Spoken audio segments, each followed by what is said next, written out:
মাছ চাষের সনাতন পদ্ধতিতে নীরব বিপ্লব ঘটিয়েছে নওগাঁর রানীনগর উপজেলার পারিল ইউনিয়ন।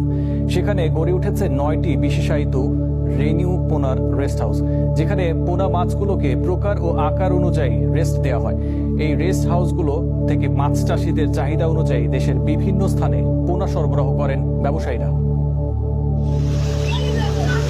মাছের পোনা রেস্ট হাউস, যে রেস্ট হাউসে এখানে বিভিন্ন মাছ ব্যবসায়ীরা তাদের পছন্দ মাফিক বিভিন্ন মাছের পোনা সংগ্রহ করে এই মাছের রেস্ট হাউসে আসেন। এসে এখানে যে বিভিন্ন ধরনের ঘর করা আছে, সেসব এক একটি ঘরগুলো সে মাছ ব্যবসায়ীরা ভাড়া নেন। ভাড়া নিয়ে এখানে মাছের পোনাগুলোকে পাকা করেন। পাকা করার পরে এখান থেকে ক্রেতাদের চাহিদা মাফিক বাংলাদেশের যে কোনো জায়গায় এখান থেকে মাছ ব্যবসায়ীরা এই মাছের পোনাটি সংগ্রহ করে তারা দেশের বিভিন্ন জায়গাতে পৌঁছে দেন। বাংলাদেশের ভিতর এটাই প্রথম। এখানে আমরা হাউস ভাড়া নেওয়ার পরে মাছটা পাকা করার পরে তারপরে বিভিন্ন জায়গায় আমরা দিয়ে আসি। আমরা এই মাছ যশোর, খুলনা, বরিশাল, ভোলা, চিটাগাং, খাগড়াছড়ি, বান্দরবন সব জায়গায় আমরা ট্রাক যুগে বিতরণ করি। পাঙ্গাস, রুই, মিরকা, কাতল, কালবাউ সব আছে এখানে।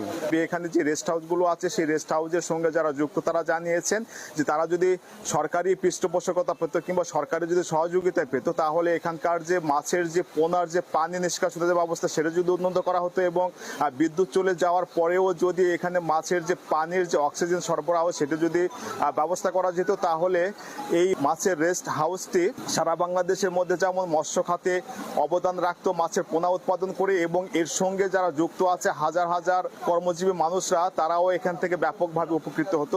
কিছু প্রশাসন থেকে শুরু করে ইউনো মহোদয়েরা যদি আমাদেরকে একটু সহযোগিতা করে, পানির নিষ্কাশন, তারপর আপনার হলো সৌর বিদ্যুৎ, অনেক সময় বিদ্যুৎ থাকে না, আমাদের অনেক প্রবলেম হয়ে যায় হাউসে পানি করার জন্য, ট্যাঙ্কিতে পানি করার জন্য।